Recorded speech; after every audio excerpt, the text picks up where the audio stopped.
সায়রী আয়নার সামনে দাঁড়িয়েছিল। কালো শিফন শাড়িটার আঁচল বুকের উপর ঠিক করতে করতে সে কিছুক্ষণ নিজের প্রতিচ্ছবির দিকেই তাকিয়ে রইল। বয়স 30-এর কাছাকাছি হলেও তার শরীরে এমন এক পরিণত আকর্ষণ ছিল যা সহজেই মানুষের চোখ আটকে দিতে পারে।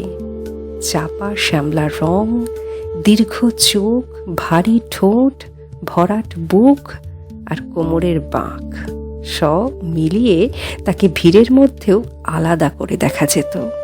সে জানত পুরুষেরা তার দিকে তাকায়, অফিস পার্টিতে, রেস্তোরাঁয়, এমনকি রাস্তা দিয়ে হাঁটার সময়ও। একসময় এই দৃষ্টিগুলো তাকে অস্বস্তি দিত, এখন আর দেয় না, কারণ ধীরে ধীরে সে বুঝে গেছে এই শহরে সুন্দর শরীরও এক ধরনের পুঁজি। ড্রয়িং রুমে বসে অভিক টাই ঠিক করছিল। বয়স 35, একটি প্রাইভেট কোম্পানির মিডল ম্যানেজমেন্টে কাজ করে। তার মুখে সব সময় একটা ক্লান্তির ছাপ থাকলেও ভিতরে উচ্চাকাঙ্ক্ষা প্রবল। বহুদিন ধরে একই পদে আটকে থাকার হতাশা তাকে আরও হিসেবি করে তুলেছে। সায়রীকে বেরিয়ে আসতে দেখে সে একবার উপর থেকে নিচ পর্যন্ত তাকিয়ে হালকা হাসল। সেই হাসিতে মুগ্ধতার চেয়ে সন্তুষ্টি বেশি ছিল, যেন সে নিশ্চিত হতে চাইছে আজকের রাতের জন্য তার প্রেজেন্টেশন যথেষ্ট নিখুঁত হয়েছে কিনা। সায়রী ধীরে জিজ্ঞেস করল, আজ আবার কে আসছে? অভিক উঠে এসে তার কোমরে হাত রাখল। নতুন রিজিওনাল হেড। উনি যদি খুশি হন তাহলে আমার প্রমোশনটা পাকা হয়ে যাবে। সায়রী কিছু বলল না। এই কথাগুলো তার নতুন নয়। প্রথম দিকে সে ভাবত অভিক তাকে নিয়ে গর্ব করে বলেই পার্টিতে নিয়ে যায়। পরে বুঝেছিল ব্যাপারটা তার চেয়ে অনেক আলাদা। বড় অফিসারদের সামনে নিয়ে যাওয়া, হাসি মুখে গল্প করতে বলা, আলাদা করে পাশে বসতে বলা, সব কিছুর ভিতরে একটা অদৃশ্য হিসেব ছিল। অভিক চাইতো লোকেরা তার স্ত্রীর দিকে তাকাক, মুগ্ধ হোক, আর সেই মুগ্ধতার প্রভাব এসে পড়ুক তার নিজের কেরিয়ারে। সায়রী ধীরে ধীরে বুঝে গিয়েছিল অভিকের কাছে তার শরীর কখন যেন সম্পর্কের অংশ না থেকে সুবিধার উপায় হয়ে উঠেছে। পার্ক স্ট্রিটের 5 তারা হোটেলের পার্টিটা যথারীতি আলো আর শব্দে ভরা ছিল। নরম ইংরেজি গান বাজছিল, ওয়াইনের গন্ধ ভেসে আসছিল চারিদিকে। অভিক একের পর এক লোকের সঙ্গে কথা বলছিল, আর সায়রী পরিচিত হাসিটা মুখে রেখে পাশে দাঁড়িয়েছিল। হঠাৎ হলঘরের ভিতরে যেন একটা অদ্ভুত নীরবতা নেমে এলো। কয়েকজন একসঙ্গে দরজার দিকে তাকালো। সায়রীও তাকিয়ে দেখল একজন মহিলা ভিতরে ঢুকছেন। মহিলার বয়স 40-এর কাছাকাছি। ছোট করে কাটা চুল, সাদা শার্টের ওপর কালো ব্লেজার, গাঢ় চোখে অদ্ভুত আত্মবিশ্বাস। তিনি হাঁটছেন ধীরে, অথচ মনে হচ্ছিল পুরো ঘরটা যেন তার উপস্থিতিতে বদলে যাচ্ছে। অভিক নিচু গলায় বলল, ওই হলেন ইরা সেন। সায়রী অবাক হল। নতুন বস একজন পুরুষ হবেন বলেই সায়রী ভেবেছিল, কিন্তু ইরা সেনকে দেখে বোঝা গেল তিনি এমন এক মানুষ নন যাকে সহজে প্রভাবিত করা যায়। অভিক দ্রুত এগিয়ে গিয়ে বলল, গুড ইভিনিং ম্যাম, আমি অভিক রায়, আর ইনি আমার স্ত্রী সায়রী। ইরা কয়েক মুহূর্ত চুপ করে সায়রীর দিকে তাকিয়ে রইলেন। সেই দৃষ্টিতে কোনো অশ্লীলতা ছিল না, কিন্তু অদ্ভুত গভীরতা ছিল, যেন তিনি শুধু শরীর নয় মানুষটাকেও দেখছেন। তারপর হালকা হেসে বললেন, আপনাকে ভিড়ের মধ্যে আলাদা করে চোখে পড়ে। সায়রী অভ্যস্ত হাসি দিল, কিন্তু ভিতরে কোথাও যেন কেমন একটা কাঁপুনি অনুভব করল। এতদিন পুরুষদের চোখে সে কামনা দেখেছে, হিসেব দেখেছে, লোভ দেখেছে, কিন্তু এই মহিলার চোখে অন্য কিছু ছিল, যেন তিনি তাকে বুঝতে চাইছেন। রাত একটু গড়ালেই অভিক অন্যদের সঙ্গে ব্যস্ত হয়ে পড়ল। অফিসের কয়েকজন সিনিয়র কর্মকর্তাকে ঘিরে দাঁড়িয়ে সে হাসি মুখে কথা বলছিল। মাঝে মাঝে দূর থেকে সায়রীর দিকে তাকাচ্ছিল। সেই দৃষ্টিতে অদ্ভুত এক হিসেব ছিল, যা সায়রীর মোটেই অচেনা নয়। যেন সে নিশ্চিত হতে চাইছে তার স্ত্রী এখনো যথেষ্ট আকর্ষণীয় দেখাচ্ছে কিনা। সায়রী একা দাঁড়িয়েছিল বার কাউন্টারের পাশে, হাতে ওয়াইনের গ্লাস। মৃদু আলোয় গ্লাসের ভিতরের লাল তরলটাকে কেমন গভীর দেখাচ্ছিল। চারপাশ হাসি, গল্প, কৃত্রিম সৌজন্য সব মিলিয়ে জায়গাটা তার কাছে ক্রমশ অসহ্য লাগছিল। ঠিক তখনই ইরা এসে তার পাশে দাঁড়ালেন। খুব স্বাভাবিক গলায় বললেন, এই ধরনের পার্টি আমার ভীষণ বিরক্তিকর লাগে। সায়রী একটু অবাক হয়ে তার দিকে তাকালো। এতক্ষণ যাকে দূর থেকে নিখুঁত, আত্মবিশ্বাসী আর নিয়ন্ত্রিত মনে হচ্ছিল, সেই মানুষটার গলায় যেন হালকা ক্লান্তি মিশে আছে। সে হেসে জিজ্ঞেস করল, তাহলে আসেন কেন? ইরা ওয়াইনের গ্লাসে হালকা চুমুক দিয়ে বললেন, দায়িত্ব। কখনো কখনো দায়িত্ব মানুষকে এমন জায়গায় নিয়ে আসে যেখানে সে থাকতে চায় না। কথাটা শুনে সায়রীর বুকের ভিতরে কেমন একটা চাপা অনুভূতি হলো। যেন ইরা শুধু এই পার্টির কথা বলছেন না, যেন কথাটার ভিতরে আরও অনেক অদেখা ক্লান্তি, অনেক না বলা অভিমান লুকিয়ে আছে। কয়েক মুহূর্ত কেউ কথা বলল না। আশেপাশে মানুষের হাসির শব্দ ভেসে আসছিল, কিন্তু সেই মুহূর্তে সায়নীর মনে হচ্ছিল তারা দুজন যেন আলাদা একটা নীরবতার ভেতরে দাঁড়িয়ে আছে। আপনি কি করেন? ইরা ধীরে জিজ্ঞেস করলেন। সায়রী কিছুক্ষণ চুপ করে থেকে বলল, আগে গান শিখতাম, রবীন্দ্রসঙ্গীত। এখন আর কিছু করি না। প্রশ্নটা খুব সাধারণ ছিল, কিন্তু সায়রী উত্তর দিতে পারল না। সত্যি তো, কেন? কখন যে নিজের ইচ্ছেগুলোকে ধীরে ধীরে সরিয়ে রেখেছে সে নিজেও জানে না। বিয়ের পরে সংসার, অভিকের অফিস পার্টি, তার বন্ধুদের আড্ডা, সব কিছুর মধ্যে কোথাও নিজের জন্য রাখা ছোট্ট জায়গাটাও হারিয়ে গেছে। ইরা কিছুক্ষণ চুপ করে তার দিকে তাকিয়ে রইলেন। তারপর খুব ধীরে বললেন, আপনার চোখে খুব একা লাগার অভ্যেস আছে। সেই কথাটা শুনে সায়রীর বুকের ভিতরে যেন কোথাও নরম কিছু ভেঙে পড়ল। এতদিন পুরুষেরা তার শরীরের দিকে তাকিয়েছে, সৌন্দর্যের প্রশংসা করেছে, তাকে স্পর্শ করতে চেয়েছে, কিন্তু কেউ তার চোখের ভিতরে জমে থাকা ক্লান্তিটা দেখেনি। অভিকও না। অভিক শুধু তার উপস্থিতিকে ব্যবহার করেছে নিজের কেরিয়ারের সুবিধের জন্য, নিজের আত্মবিশ্বাস বাড়ানোর জন্য। অথচ এই মহিলা কয়েক মিনিটের কথাতেই বুঝে ফেললেন সে ভিতরে ভিতরে কতখানি ফাঁকা হয়ে গেছে। সেদিন বাড়ি ফেরার সময় অভিক অস্বাভাবিক খুশি ছিল। গাড়ি চালাতে চালাতেই সে উত্তেজিত গলায় বলেছিল, ব্যাপারটা দেখলে ম্যাম তোমাকে খুব পছন্দ করেছে। উনি কিন্তু সহজে কাউকে পাত্তা দেন না। এটা আমার জন্য দারুণ সাইন। সায়রী জানলার বাইরে তাকিয়েছিল। বৃষ্টিতে শহরের আলো কেমন ঝাপসা হয়ে গেছে। রাস্তার লাইটগুলো ভিজে কুয়াশার ভিতরে কাঁপছে। অনেকক্ষণ পরে সে ধীরে বলল, তুমি কি কখনো ভেবেছো আমি এসব চাই কিনা? আবার ড্রামা শুরু করিস না তো। তো সব জায়গাতে একটু স্মার্ট হতে হয়। স্মার্ট নাকি ব্যবহার? কথাটা শুনে অভিক কয়েক সেকেন্ড চুপ করে রইল। তারপর ঠান্ডা গলায় বলল, তুই সবকিছু এত কমপ্লিকেটেড করে ফেলিস কেন? গাড়ির ভিতরে হঠাৎ নীরবতা নেমে এলো। শুধু বৃষ্টির শব্দ আর ওয়াইপারের ঘষা কাচের উপর ছন্দ তৈরি করছিল। সায়রী আর কোনোই কথা বলল না, কিন্তু সেদিন রাতে বিছানায় শুয়ে সে প্রথমবার স্পষ্ট বুঝতে পারল বহুদিন পরে কেউ তাকে শুধু শরীর হিসেবে দেখেনি, আর সেই মানুষটা একজন মহিলা। পরের কয়েকদিন সায়রী নিজেকে অদ্ভুতভাবে অস্থির অনুভব করছিল। সকালবেলা ঘুম থেকে ওঠার পরে রান্নাঘরে চা বানানোর সময়, এমনকি রাতের বেলা একা বারান্দায় দাঁড়িয়ে থাকলেও বারবার ইরা সেনের মুখটা তার মনে পড়ছিল। ব্যাপারটা তাকে অস্বস্তিতেও ফেলেছিল, কারণ এর আগে কখনো কোনো মহিলাকে নিয়ে সে কখনো এত ভেবেছে বলে মনে পড়ে না। অথচ ইরার চোখের সে স্থির দৃষ্টি, তার কথা বলার ধীর ভঙ্গি, কিংবা আপনার চোখে খুব একা লাগার অভ্যেস আছে, এই কথাগুলো সায়রীর ভিতরে কোথাও আটকে গিয়েছিল। সে বুঝতে পারছিল না যে কেন একজন প্রায় অপরিচিত মানুষ তাকে এত সহজে পড়ে ফেলতে পারলেন।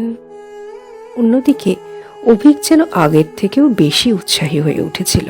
অফিস থেকে ফিরে প্রায় প্রতিদিনই সে ইরার কথা বলতো। ম্যাম আজ আমার রিপোর্টের প্রশংসা করলেন। ম্যাম আমাকে নতুন প্রজেক্টে রাখার কথা ভাবছেন। এইসব বলতে বলতে তার চোখ চকচক করত। সায়রী শুনত, কিন্তু বুঝতে পারত অভিকের উত্তেজনার ভিতরে একটা ভয়ও আছে। বহুদিন ধরে যে প্রমোশনের স্বপ্ন সে দেখেছে, সেটার দরজা হয়তো সত্যিই খুলছে। আর সেই দরজা খোলার পিছনে নিজের স্ত্রীর ভূমিকা আছে বলেই সে ভিতরে ভিতরে আরও আশ্বস্ত। এক সন্ধেই হঠাৎ সায়রীর ফোনে ইরার মেসেজ এলো। আগামীকাল বিকেলে সময় হবে? এক কাপ কফি খেতে খেতে একটু আলাপ করা যেতে পারে, মানে একান্তই যদি আপনার সময় থাকে। মেসেজটা পড়ে সায়রীর বুকের ভিতর কেমন একটা ঢেউ উঠল। সে অনেকক্ষণ ফোনের দিকে তাকিয়ে রইল, তারপর ছোট্ট করে লিখল, হ্যাঁ, হবে। পরদিন বিকেলে তারা দেখা করল দক্ষিণ কলকাতার একটি শান্ত ক্যাফেতে। অফিসের সেই দৃঢ় নিয়ন্ত্রিত ইরাকে এখানে অন্যরকম লাগছিল। তিনি আজ ব্লেজার পরেননি। সাধারণ সুতির শাড়ি, খোলা চুল, মুখে প্রায় কোনো মেকআপ নেই। অথচ তাকে আরও বেশি সুন্দর লাগছিল। সায়রী বুঝতে পারছিল সে অনিচ্ছা সত্ত্বেও ইরার দিকে তাকিয়ে থাকছে। ইরা কফির কাপ হাতে ধীরে বললেন, আপনাকে অফিস পার্টির ভিড়ে খুব বেমানান লাগছিল। সায়রী হালকা হেসে বলল, হয়তো আমি এই জায়গার জন্য তৈরি নই। ইরা কিছুক্ষণ চুপ করে থেকে বললেন, না, আপনি ওখানে ছিলেন বলেই জায়গাটা আরো কৃত্রিম লাগছিল। কথা ধীরে ধীরে ব্যক্তিগত হয়ে উঠল। ইরা জানতে চাইলেন সায়রী গান ছেড়ে দিল কেন। অনেকদিন পরে কেউ এমন মন দিয়ে তার কথা শুনতে চাইছিল। সায়রী বুঝতে পারল সে নিজের অজান্তেই অনেক কথা বলে ফেলেছে। বিয়ের পর কিভাবে তার নিজের ইচ্ছেগুলো ধীরে ধীরে হারিয়ে গেছে, কিভাবে অভিক তাকে সব সময় নিজের প্রয়োজনের অংশ হিসেবে ব্যবহার করেছে, কিভাবে সে প্রতিদিন একটু একটু করে ভিতর থেকে ফাঁকা হয়ে গেছে সব। ইরা মন দিয়ে শুনছিলেন, মাঝে মাঝে শুধু ছোট ছোট প্রশ্ন করছিলেন। সেই প্রশ্নগুলোর ভিতরে কৌতূহলের চেয়ে বোঝার চেষ্টা বেশি ছিল। সায়রীর মনে হচ্ছিল বহুদিন পরে কেউ তার শরীরের বাইরে থাকা মানুষটাকে দেখতে চাইছে। সেদিন ক্যাফে থেকে বেরানোর সময় বৃষ্টি পড়ছিল। রাস্তার আলো ভেজা কুয়াশার ভিতরে ঝাপসা হয়েছিল। গাড়ির জন্য অপেক্ষা করতে করতে তারা দুজন এক ছাউনির নিচে দাঁড়িয়েছিল, খুব কাছাকাছি। হঠাৎ বাতাসে সায়রীর চুল মুখের ওপর এসে পড়ল। ইরা স্বাভাবিক ভঙ্গিতেই হাত বাড়িয়ে চুলটা সরিয়ে দিলেন।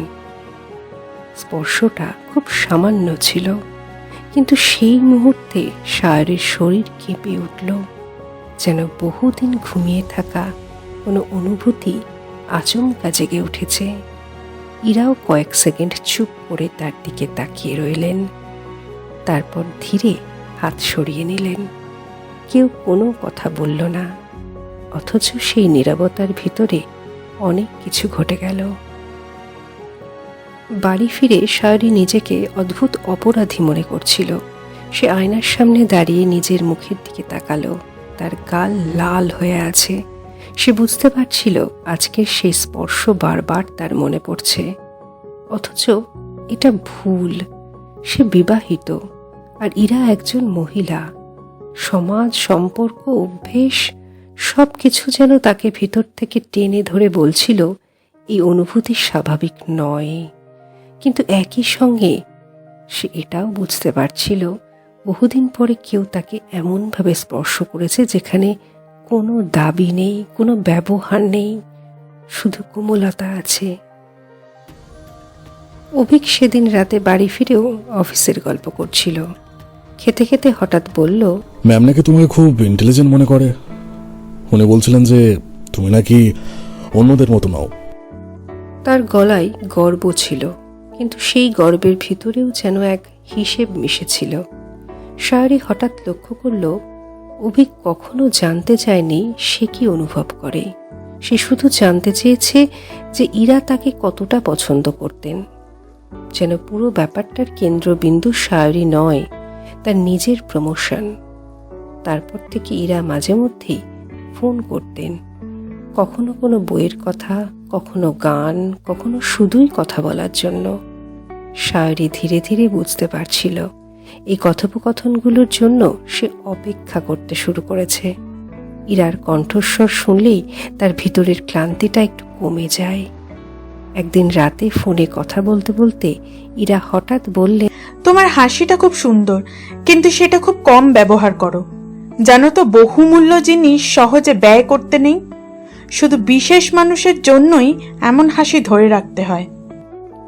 কথাটা শুনে সায়রী দীর্ঘক্ষণ চুপ করেছিল, কারণ বহুদিন কেউ তার হাসির কথা বলেনি, সবাই শুধু তার শরীর দেখেছে।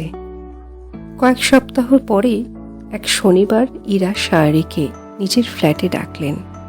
ছোট্ট শান্ত একটা ফ্ল্যাট, বুক সেলফ ভরা বই, জানলার ধারে গাছ, আর ঘরের ভিতরে রবীন্দ্রসঙ্গীত বাজছিল আস্তে আস্তে। সায়রীর মনে হচ্ছিল এই ঘরটার ভিতরে এক ধরনের নিরাপত্তা আছে। ইরা 2 কাপ চা এনে তার সামনে বসে বললেন, জানো, মানুষ কখন সবচেয়ে বেশি একা হয়? যখন সে বুঝতে পারে তাকে কেউ সত্যি করে দেখে না। কথাটা শুনে সায়রীর বুক হঠাৎ ভারী হয়ে উঠল। সে জানতো না কেন, কিন্তু তার চোখ ভিজে এলো। আর সেই মুহূর্তে ইরা খুব আস্তে তার হাতের উপর হাত রাখলেন। এবার সায়রী হাত সরালো না। সেদিনের পর থেকে সায়রীর ভিতরে সব কিছু যেন ধীরে ধীরে বদলে যেতে শুরু করলো। ইরার ফ্ল্যাটে কাটানো সেই বিকেলটা বারবার তার মনে ফিরে আসছিল। হাতের উপর হাত রাখার সময় এত ছোট একটা মুহূর্ত একজন মানুষের ভিতরকে এত গভীরভাবে নাড়িয়ে দিতে পারে, সেটা আগে সে কখনো বুঝতে পারেনি। বাড়ি ফিরে সেদিন রাতে অভিকের পাশে শুয়েও তার মনে হচ্ছিল দুজন মানুষের একই বিছানায় থাকা মানেই কাছাকাছি থাকা নয়।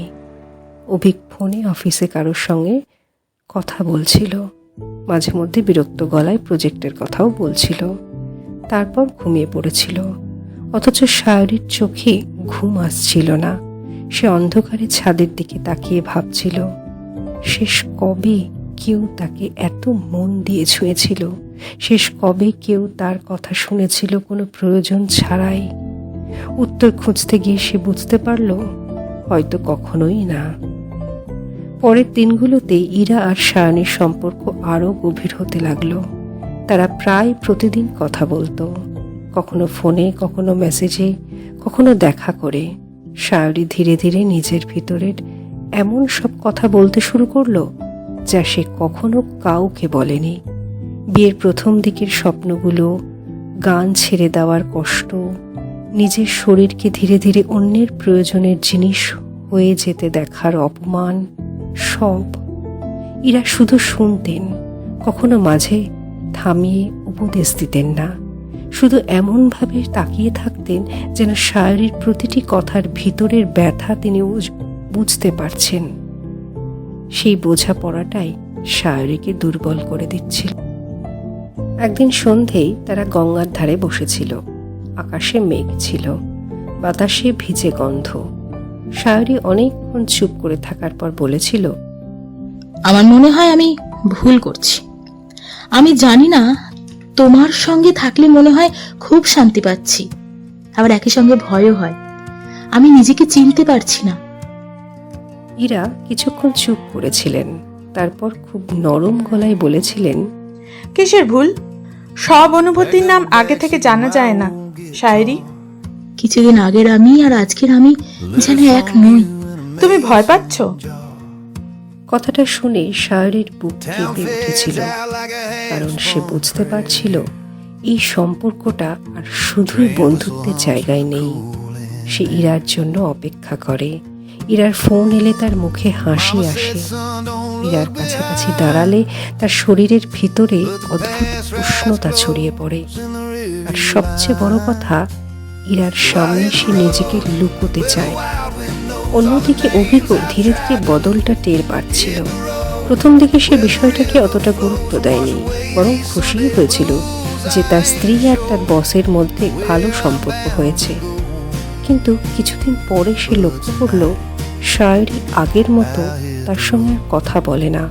রাতের বেলা ফোন হাতে নিয়ে একা বারান্দায় দাঁড়িয়ে থাকে, কখনো হঠাৎ করে হেসে ফেলে, আবার কখনো অদ্ভুত চুপচাপ হয়ে যায়। একদিন রাতের খাবারের সময় অভিক হঠাৎ জিজ্ঞেস করলো, তুমি আজকাল এটার সঙ্গে একটু বেশি সময় কাটাচ্ছ না? শায়রি শান্ত গলায় বলল, হ্যাঁ। অভিক একটু হেসে বলল, দেখো, বন্ধুত্ব পর্যন্ত ঠিক আছে, কিন্তু অফিসে যেন কোনো সমস্যা না হয়।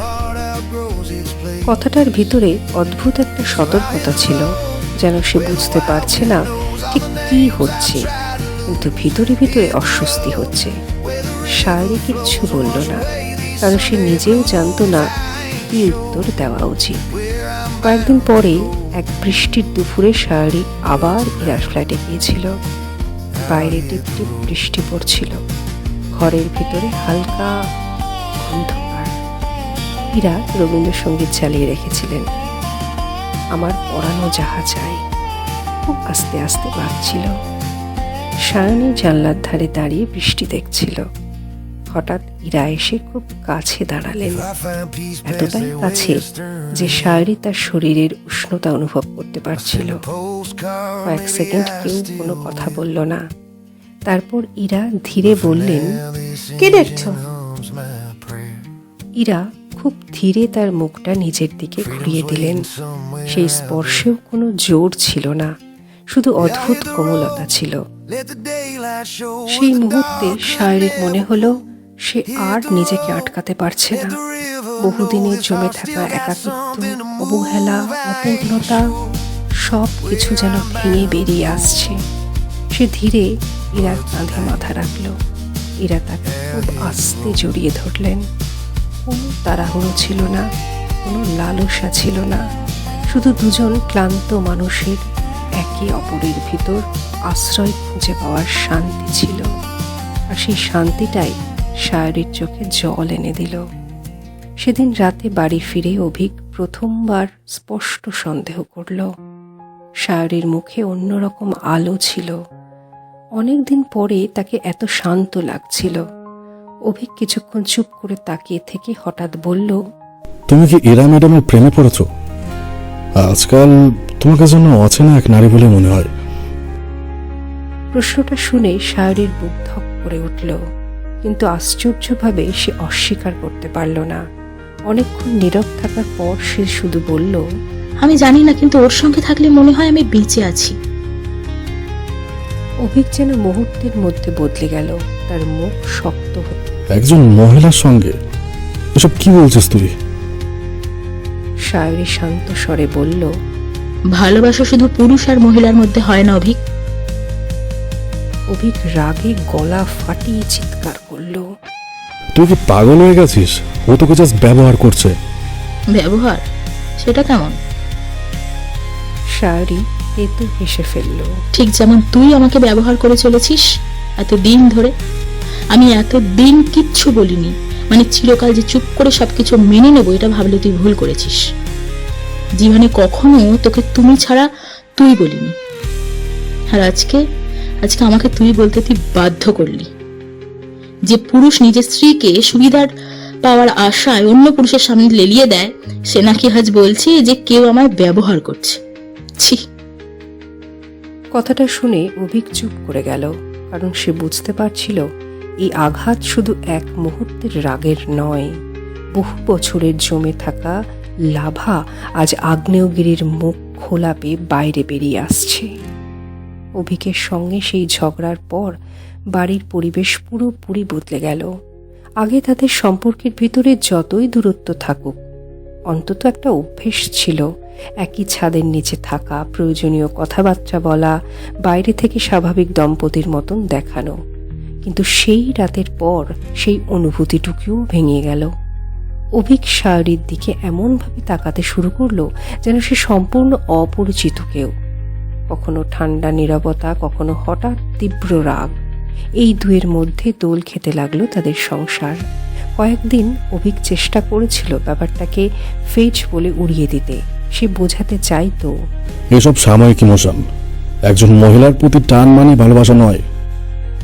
কিন্তু সায়রী ভিতরে ভিতরে জানতো এটা কোনো সাময়িক বিভ্রান্তি নয়, বরং এই প্রথমবার সে নিজের ভিতরে সত্যিটাকে স্পষ্ট দেখতে পাচ্ছে। ইরার সঙ্গে দেখা করলেই তার মনে হতো বহুদিনের জমে থাকা ক্লান্তি একটু কমে যাচ্ছে। সেখানে কোনো অভিনয় করতে হয় না, কোনো সাজানো হাসি রাখতে হয় না, নিজের শরীরকে কারো সাফল্যের সিঁড়ি হিসেবে ব্যবহার হতে দেখার অপমান সহ্য করতে হয় না। ইরা তাকে স্পর্শ করলে তার ভিতরে ভয় নয়, নিরাপত্তা জন্মায়। আর এই অনুভূতিটাই ধীরে ধীরে সায়রীকে বদলে দিচ্ছিল। সে আবার গান শুনতে শুরু করেছিল। অনেকদিন পরে একদিন নিজের পুরানো তানপুরাটা নামিয়ে ধুলো পরিষ্কার করলো। আয়নার সামনে দাঁড়িয়ে নিজেকে দেখে আর আগের মতন ফাঁকা লাগতো না তার, যেন সে ধীরে ধীরে নিজেই হারিয়ে যাওয়া অংশগুলোকে ফিরে পাচ্ছে। অভিক সেটা দেখছিল, আর যত দেখছিল ততই ভিতরে ভিতরে ক্ষয়ে যাচ্ছিল, কারণ সে বুঝতে পারছিল সায়রী আর তার নাগালের মধ্যে নেই। এক রাতে প্রচন্ড ঝগড়ার সময় অভিক হঠাৎ বলে ফেলল, আমি তোকে সব দিয়েছি, এই ফ্ল্যাট, এই লাইফস্টাইল, সব।